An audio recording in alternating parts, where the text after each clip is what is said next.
4, versículo 1 al versículo 11. Mateo capítulo 4, versículo 1 al verso 11. Yo quiero leer allí este texto y lo voy a invitar que esté atento, y luego le voy a decir qué es lo que vamos a compartir allí, cómo le vamos a llamar al tema que Dios nos ha regalado. Generalmente se le colocan títulos a los mensajes con el fin de ¿qué? Con el fin de poder recordarlo un poco más fácil. Cuando uno le coloca un título al mensaje, es la forma como podemos, ¿verdad? Hoy me falló la dinámica, porque generalmente siempre soy de dinámicas, pero haga de cuenta que en esta mesa hay una manzana, la más grande, la más bonita, la mejor, la más, no sé si algún día se ha comido una manzana así, pero yo a veces he visto unos videos donde muestran unas frutas exóticas, pero gigantes, grandotas. Aquí tendría que haber una manzana, y quizá preguntaré, ¿esto se la va a comer como mi papá predicando, que la irá a regar o qué? No, debiera estar allí una tremenda manzana bien gigante, bien grande, pero bueno, hoy nos falló como ese tema, pero la tenemos presente por una próxima. Entonces dice la palabra del Señor, Mateo capítulo 4, versículo 1 en adelante, dice: entonces Jesús fue llevado por el Espíritu al desierto para ser tentado, y el diablo, y después de haber ayunado 40 días y 40 noches, tuvo hambre. Vino a él el tentador y le dijo: si eres el Hijo de Dios, di que estas piedras se conviertan en pan. Él respondiendo dijo: escrito está, no solo de pan vivirá el hombre, sino de toda palabra que sale de la boca de Dios. Y luego continúa diciendo allí también la palabra del Señor, dice: y él enviará a sus ángeles aquí me pregunto el 5 si volvemos a ir de nuevo. Entonces dice: entonces el diablo le llevó a la santa ciudad y le puso sobre el pináculo del templo y le dijo: si eres el Hijo de Dios, échate abajo, porque escrito está. ¿Qué estaba escrito? Estaba escrito que a sus ángeles mandará acerca de ti, y en sus manos te sostendrán para que tu pie no tropiece en piedra. Jesús le dijo: escrito está también, no tentarás al Señor tu Dios. Otra vez le llevó el diablo a un monte muy alto y le mostró todos los reinos del mundo y la gloria de ellos, y le dijo: todo esto te daré si postrado me adorares. Entonces Jesús le dijo: vete, Satanás, porque escrito está, al Señor tu Dios adorarás, a Él solo servirás. Y el diablo entonces le dejó, y aquí vinieron ángeles y le servían. Amén. El título del tema que quiero compartir con ustedes es: Jesús es nuestra esperanza. ¿Cómo es el título? Jesús es nuestra esperanza. Jesús es nuestra esperanza. Ahora, usted va a decirle a alguien ahí a su lado, si tiene dos nomás, dígale, pero no lo decir, le va a poner la mano al hombre y va a decir: el día de hoy debes saber que Jesucristo es tu esperanza. ¿Qué significa eso? Lo he venido compartiendo en mis estados, porque siempre en mis estados que publico en mis redes, siempre va un encabezado que es propio, que titula "Al iniciar tu día".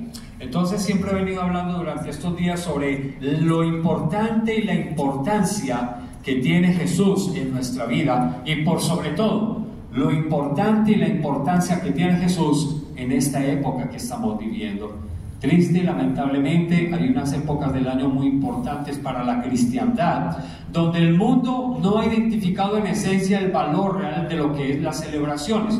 Por ejemplo, la Navidad es una época donde nosotros los cristianos, la Navidad es una época donde nosotros los cristianos debiéramos ser los primeros en llamados a celebrar. ¿Por qué? Porque ahora entendemos que Navidad viene de natividad, que significa buenas nuevas. ¿Qué significa la Navidad? La Navidad es la época de las buenas nuevas, la época de la esperanza que llegó al mundo, a la humanidad, para darle una segunda oportunidad de reconciliación al hombre con su Creador. Pero lamentablemente la gente no asocia la Navidad tanto con esto. La gente cree que Navidad simplemente es meramente luces, adornos, una cantidad de cosas que son muy bonitas. pero en esencia realmente la Navidad es recordar que un día, desde el cielo, el Padre envió a su Hijo para que Él me trajera a mí, ¿qué? Esperanza. Entonces, vemos la gente desbocada, corriendo de aquí para allá, los trancones, los alborotos, los tumultos en el comercio, una cosa a la otra, porque la gente cree que Navidad solamente es beber, parrandear, comer y estrenar un sinnúmero de cosas. Y eso, pues digamos que en el contexto forma parte del contexto, pero realmente la esencia de la Navidad no es esa. La verdadera esencia de la Navidad es reconocer que un día Jesús tomó una decisión voluntaria de venir a la tierra y ofrendar su vida por nosotros, y que por eso nosotros tenemos una nueva esperanza para con el Padre Celestial. Por eso Jesús es nuestra esperanza. Hay un dicho popular, un adagio popular que reza: la esperanza es lo último que se pierde. ¿Lo ha escuchado usted? Algunos de nosotros algún día lo hemos dicho: la esperanza es lo último que se pierde. Y en realidad para mucha gente la esperanza sí se pierde. Esa persona que se le tira al metro, esa persona que se le tira desde el puente, que se suicida, que se cuelga un lazo y se cuelga, se corta sus venas, son personas que realmente no han conocido la esperanza verdadera. Porque el mundo llega a un punto en que el mundo se cierra y que el mundo como que se vuelve tan pequeño, tan reducido, y es porque les falta una sola cosa, y es conocer la única y verdadera esperanza de vida, que se llama Jesucristo. Podría contarles sin número de situaciones personales, pero en algún episodio del capítulo de mi vida yo pasé un momento tan difícil. Algún día les especificaré de qué se trata, pero en mi vida tuve un espacio donde pude haber sido titular de un periódico, pude haber sido titular de una de las tantas noticias del metro de Medellín, porque visité 2 estaciones de las cuales me sacaron, porque pasé un momento tan complicado, tan difícil, tan oscuro en mi vida personal, que llegué a un momento donde la esperanza se me estaba perdiendo, después de haberla conocido. Pero es tan fuerte el problema que se me estaba reduciendo el círculo de la esperanza, y lo único que pensé optar fue por eso. Entonces viene la verdadera esperanza de la oración de mi familia, de mucha gente y de muchos amigos que oraban por mí, que me hicieron recordar que realmente había quitado los ojos de la verdadera esperanza que es Jesús. Hoy llevamos 8 años después de eso y damos gracias a Dios también. Entonces, cuando la gente conoce a Jesús como la verdadera esperanza, la gente sabe que esas decisiones no son las más correctas ni las más acertadas. Ojalá hubiera habido alguien tan cerca como estuvo conmigo, que le hubiera compartido que Jesús es la esperanza por encima de cualquier situación. Entonces Jesús es nuestra esperanza. Yo quiero que entendamos lo siguiente: a veces en la vida se necesita perder para ganar. Y yo creo que eso todos estamos acostumbrados, ¿sí o no? ¿Quién de nosotros no ha perdido? Todos hemos perdido, perdemos. Y a veces se necesita perder para ganar. Usted dice, ¿pero cómo es eso? Sí. La muestra de ello es Jesús. Jesús vino a ofrendar su vida. Él vino a ofrendar su vida, a perder su vida. Pero mientras que estaba perdiendo su vida, estaba ganando la nuestra. Estaba ganando la nuestra. Esa frase, perder para ganar, no sé si ustedes la recuerdan. Hace muchos años, cuando se jugaba un mundial muy importante, un personaje muy célebre de nuestro deporte a nivel nacional, que se llama Francisco Maturana, que dijo: perder también es ganar. Pues yo no sé desde qué óptica lo decía con la selección, cuando todos anhelamos clasificar a ganarnos un mundial. No, perder también es ganar. Pero lo cierto del caso es que esa frase tiene sentido solamente cuando se cumple en la vida de Jesús. Jesús vino a perder la vida, pero la perdió para que nosotros la ganáramos. Perdió la esperanza para que nosotros la ganáramos. Perdió la salud para que nosotros la ganáramos. Entonces, de vez en cuando será necesario perder para poder ganar. A veces cuando se pierde ganamos experiencias, ganamos conocimiento de no volver a cometer, de no volver a repetir la historia, de no volver a cometer el mismo error. Y como dijo alguien por ahí, la tercera es la vencida. ¿Sí o no? La tercera es la vencida. Entonces, algo importante que vamos a aprender, lo vamos a mirar también ahorita allí en el libro del Génesis, capítulo 3, versículo 5. Porque ya miramos lo que fue la tentación de Jesús. Cuando el diablo lleva a Jesús al desierto, lo dice, lo llama para ser tentado allá en el desierto, y empieza a presentarle una cantidad de situaciones. Lo primero que le hace es: postrado me adoras, todo lo que hay en esta tierra te lo voy a dar a ti. Jesús le dice: no, es que todo esto no te pertenece, le pertenece a mi Padre, tú no tienes nada que ofrecerme. Luego le dice: si te tiras desde el pináculo del templo, lo más alto, está escrito que el Padre envía a los ángeles para que te recoja. Y él lo podía haber dicho: vamos a mirar que es verdad y es cierto. Pero Jesús no se dio, porque Jesús sabía que el diablo no tenía la razón. Entonces, luego viene también aquí en el Génesis capítulo 3, versículo 5, y visita por allí a una persona que se llama Eva. En esos momentos, cuando ella estaba allí en los quehaceres de la casa, cuidando la casa, mientras Adán estaba haciendo las tareas del campo. Y luego viene Satanás y se le presenta y le dice allí, en el capítulo 3, versículo 5, le dice: sino que sabe Dios que el día que comas del fruto que está en medio del huerto, serán abiertos vuestros ojos y seréis como Dios, sabiendo el bien y sabiendo el mal. Entonces, Satanás vino de una forma tan sutil a tratar de enredar a Eva, ¿verdad? Aprovechó que estaba sola, que no estaba con el varón de la casa, con el hombre de la casa, porque lo más seguro es que donde hubiera estado con Adán, seguramente se pone en la raya y le dice: aquí no tienes cabida, ninguna palabra con nosotros, porque nosotros sabemos quién nos creó y a quién estamos sirviendo. Pero ¿qué hizo Eva? ¿Qué hizo Eva? Se dejó tentar, se dejó seducir. Y aquello de la manzana es porque se nos ha dicho que el fruto prohibido era la manzana, no realmente no era una manzana, pero por personificar algo de la historia. Pero viene y se le presenta de una manera tan sutil y trata de enredarla, que le está diciendo, le dice: mira, de todos los árboles que hay en el huerto, ustedes pueden comer. Entonces, ¿qué le respondió a Eva? Le dijo: de todos los árboles podemos comer, pero del fruto que está en medio del huerto, del árbol de la ciencia, del bien y del mal, del árbol de la vida, de ese dijo Dios que no podemos comer. ¿Y qué le dijo la serpiente?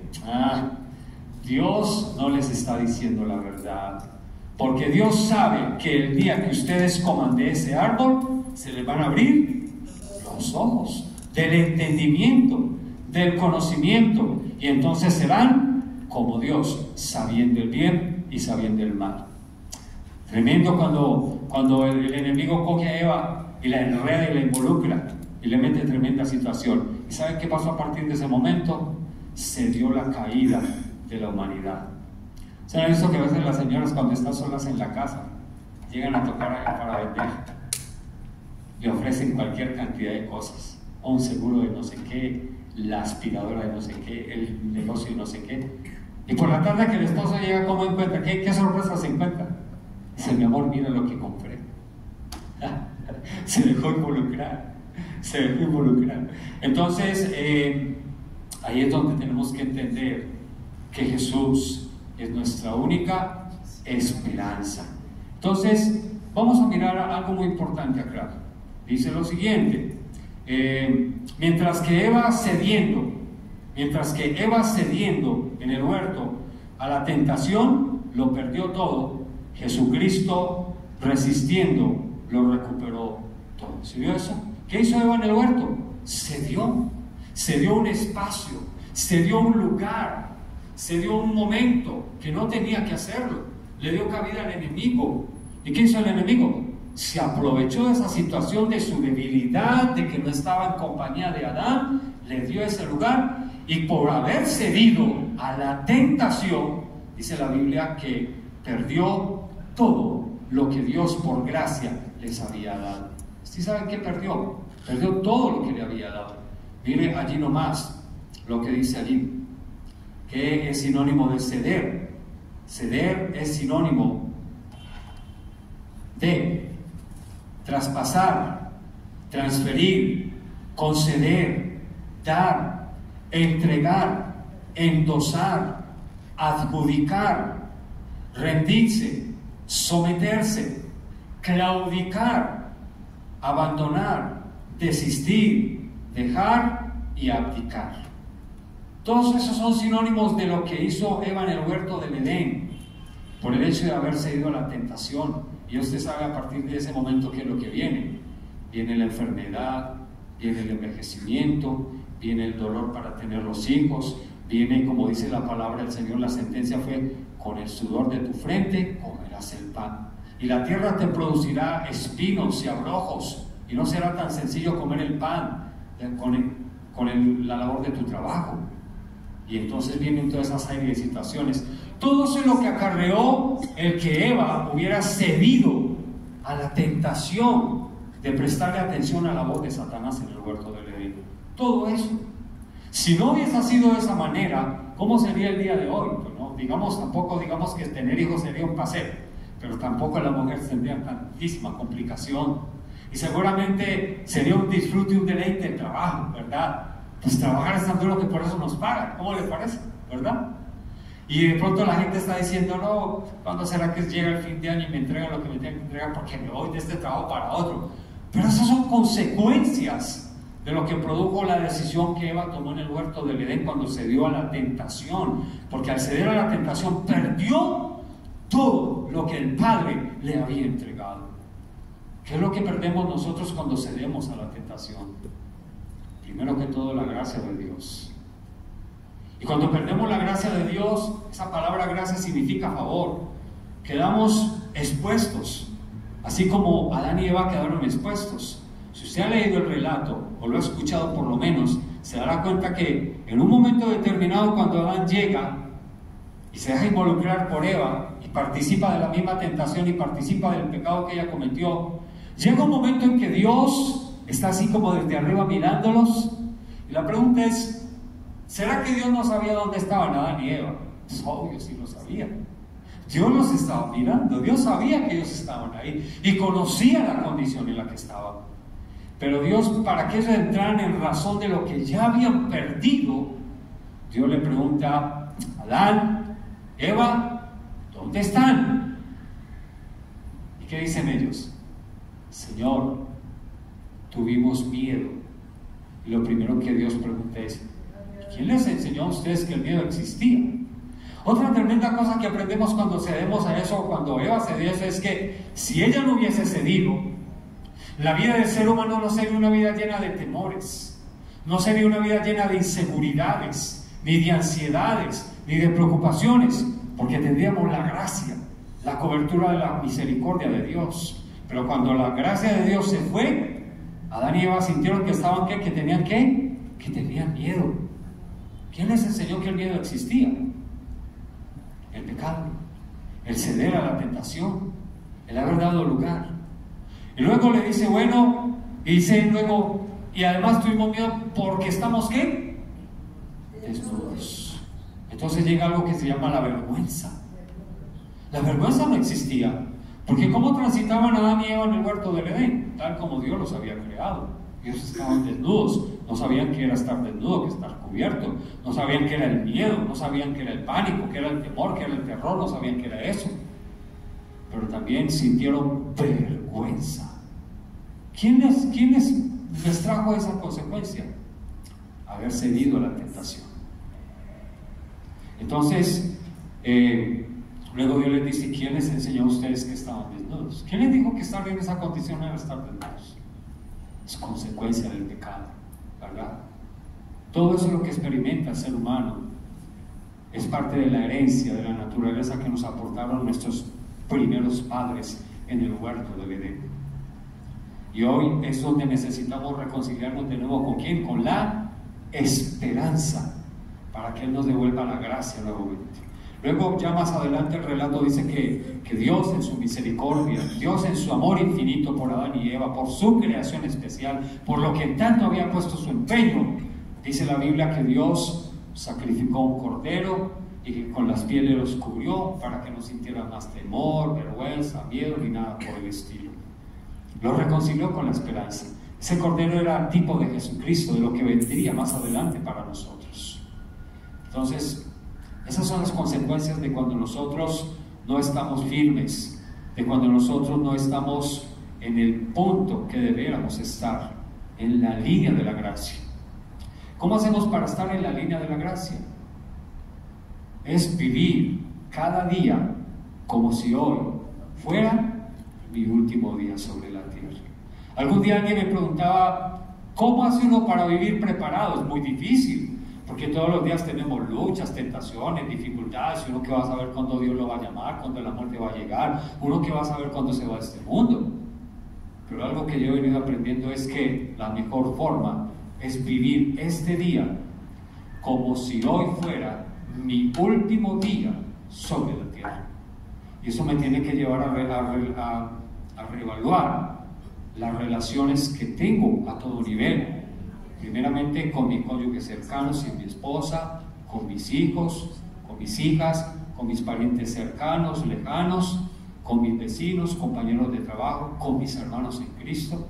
Que no haya ninguna mancha en mi vestidura, porque si hoy Dios a mí me llama, debo tener la plena certeza y la seguridad de que voy con Él al cielo. A veces es tan tremendo cuando uno va en un elevador o ascensor, cuando nos montamos y de pronto uno más de sobrecupo y dicen, vamos a caber en el cielo, no vamos a caber aquí. Dios mío, ojalá y fuera un paseo ir al cielo, así de sencillo. Ojalá fuera tan sencillo como montarnos 15 cuando tiene capacidad para ir en un ascensor. No, todos cabemos aquí, vamos a caber. Ojalá y fuera así. No es así. No es así realmente. Por eso debemos aprender a permanecer en la línea de la gracia, sin dar lugar, sin ceder a la tentación. Y la mejor forma de hacerlo es vivir este día como que hoy es mi último día.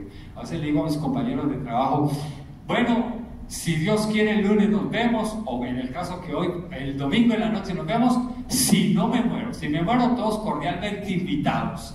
Eso sí, no vayan a mandar flores. Yo voy a sobres para mi mamá, de mala plata. Entonces dije, ¿pero por qué te mantienes hablando de esa manera? Porque soy muy realista y soy consciente de que la muerte es una realidad que en cualquier momento nos puede llegar. Gracias a Dios ya comí natilla, un pedacito, pero ya comí. Entonces, eso nos debe ayudar a reflexionar de cómo estamos preparados, ¿verdad?, para afrontar ese momento cuando Dios nos llama. Bien, entonces, resistir. Entonces, lo primero es ceder. Lo primero es que ceder. ¿Cómo es el título del tema que estamos hablando? Jesucristo es nuestra esperanza. Una vez más, usted lo va a decir. Jesucristo es nuestra esperanza. Ahora usted lo va a decir para usted, va a decir, Jesucristo es mi esperanza. ¿En qué tiene puesta su esperanza usted?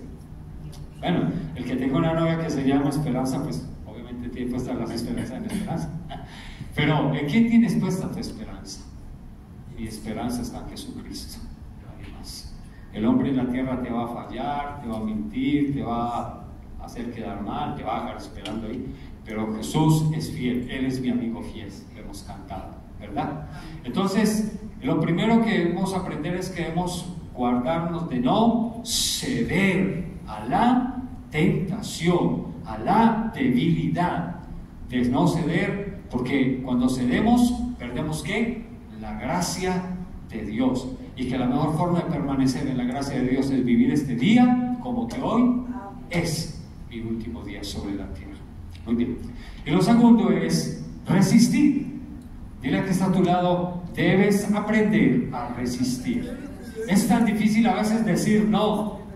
A veces la gente cuando pide un favor o dice algo, siempre está esperando que uno le diga que sí. Pero algún día le escuché a un predicador que enseñaba que no también es una respuesta. ¿Ya cuánto nos gusta decir no?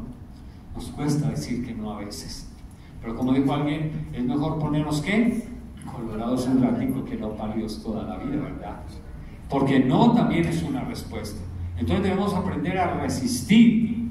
Y ese resistir es sinónimo de ¿qué? Resistir es sinónimo de, escuche bien, aguantar, soportar, tolerar. A veces va a implicar sufrir, encajar, bancar. reprimir, contener o moderar. Esos son sinónimos de lo que quiere decir la palabra ¿qué? Resistir. Y muchas veces, por no tener un poco de resistencia, hemos pagado las consecuencias, ¿sí o no? Hemos pagado las consecuencias. A veces por no ponernos coloraditos un poquito, un ratico, pasamos un mal momento durante mucho tiempo la vida por no haber resistido. Entonces, Dios nos está invitando hoy a resistir, a estar firmes, a permanecer, a no ceder, a no claudicar, a saber que Él es nuestra esperanza, que por eso vino y nació en un humilde pesebre, de una humilde mujer, de una virgen nació, porque Él representaba la esperanza para nuestra vida. Lo primero, no debes ceder, y lo segundo, debes aprender a resistir. Es difícil resistir, porque como decía el papá de Betty la Fea, el diablo es puerco. Y ponen cualquier cantidad de trampas en el camino, cualquier cantidad de tropiezos en el camino, y usted está ahí consagrado, bien firme, y cuando menos piensa le llega una prueba de si es capaz de resistir el carácter, o las emociones, o la fortaleza. Pero debemos aprender que en el camino no, también es una respuesta. A la gente no le gusta que le digan que no, pero hay veces que es mejor decir no, porque no también es una respuesta.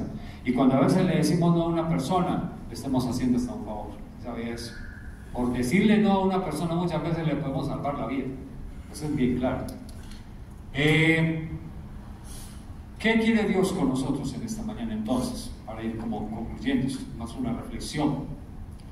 Que entendamos al despertarnos cada día, y no es solo porque sea la época de la Navidad, que me encanta la Navidad, se lo confieso. Me encanta la Navidad porque a mi padre, que ya no está con nosotros, le encantaba la Navidad y la disfrutaba y la celebraba.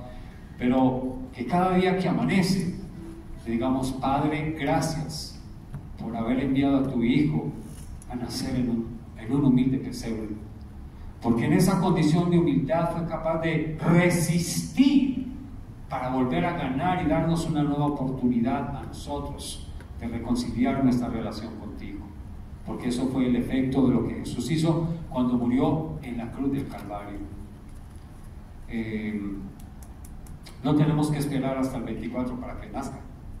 De hecho, cuando teológicamente se estudia el nacimiento de Jesús, una mala noticia para la humanidad es que Jesús no nació ni en diciembre ni el 24 tampoco.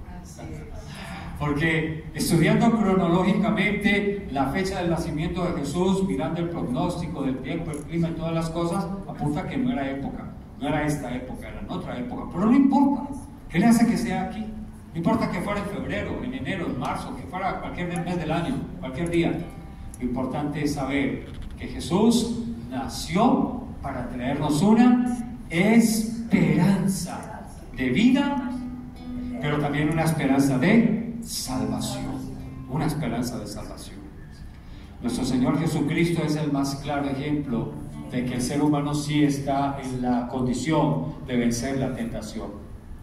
Escuche esto. Nuestro Señor Jesucristo es el más claro ejemplo de que el ser humano, usted y yo, sí estamos en la condición de vencer ¿qué? La tentación. Y la pregunta es ¿por qué?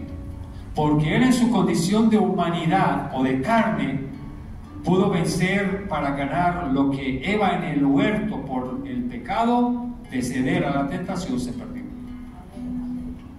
La Biblia dice que Jesús, aún estando en la cruz, manifestó su condición de humanidad. ¿Qué dijo? Dijo: tengo sed. A Dios no le da sed. Pero Jesús nació, Jesús siendo Dios, nació en condición de hombre, en un humilde pesebre, de una humilde virgen. Y dice la Biblia que estando allá en la cruz, dijo: tengo sed. Muestra de humanidad. Cuando estaba en el huerto del Edén, cuando venían por él previo a que lo llevaran a la crucifixión, dijo: Padre, si es posible, aparta de mí este sufrimiento, pero que no sea como yo quiero, sino que sea tu voluntad, porque tuvo miedo de ir a la cruz. Luego dice, en un momento determinado, cuando fue a visitar al templo, que subía para orar al templo, llega y encuentra el templo convertido en una casa de mercado, porque lo habían vuelto un mercader. Y Jesús dice que se llenó ¿de qué? Por un momento dice que sintió ira también, en su humanidad, pero esa ira era generada por el celo que le generaba el amor por la casa de Dios. Y al ver que le habían vuelto un mercado persa, sintió tanta indignación que volcó las mesas. Lo hemos visto en las películas en la Semana Santa. Ahí mostramos. Y eso muestra la humanidad. ¿Pero qué indica eso? Que Jesús, cuando estuvo en el desierto, tuvo muy presente que la palabra del Padre, la palabra de Dios. ¿Y con qué le contestó Jesús a Satanás cuando lo tentó? Siempre le dijo, escrito está. ¿Y escrito está en dónde? En la palabra. Entonces necesitamos aprender también a permanecer firmes en la palabra de Dios. ¿Cuánto tiempo dedicamos a la lectura de la palabra diaria?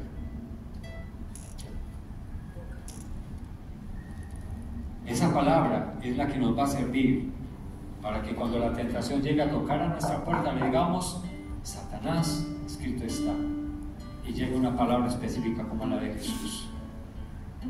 Y dice algo acá.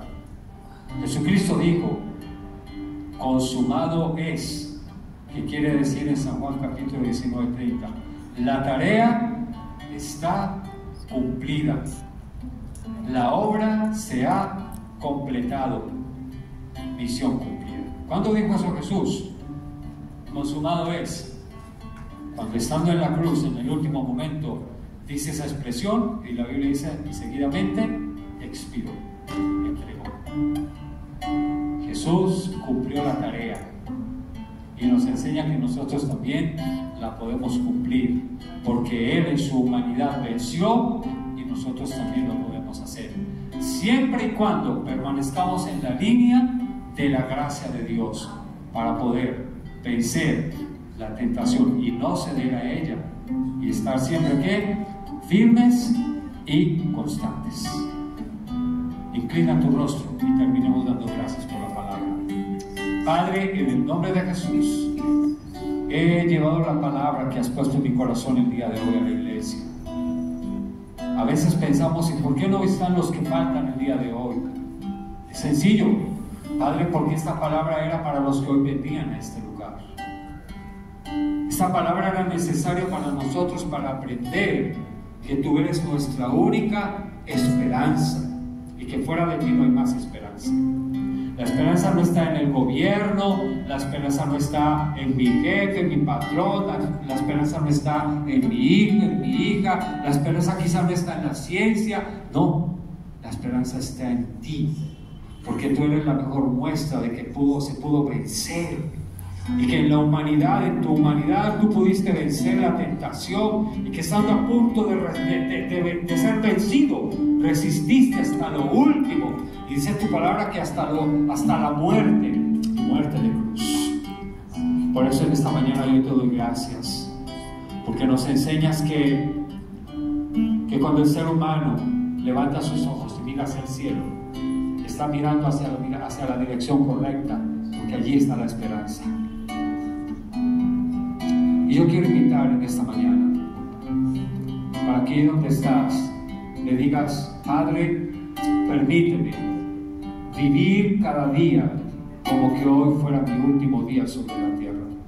Y así yo viviera muchísimos años más, pero que yo viva con la filosofía de entender que si este es mi último día, lo debo vivir con juicio, con orden, con sabiduría, como dijo tu palabra. Enséñame a contar los días de tal modo que traiga al corazón sabiduría. Oro bendiciendo en esta mañana a la iglesia que ha escuchado la palabra. Y te pido en esta mañana, Padre, que en el nombre de Jesús, durante esta semana, de igual manera, también ministres sobre nuestras casas, trayendo paz, bendición, bienestar, trayendo la respuesta que necesitamos. En el nombre de Jesús. Y yo quiero invitar en esta mañana, te quiero invitar en esta mañana,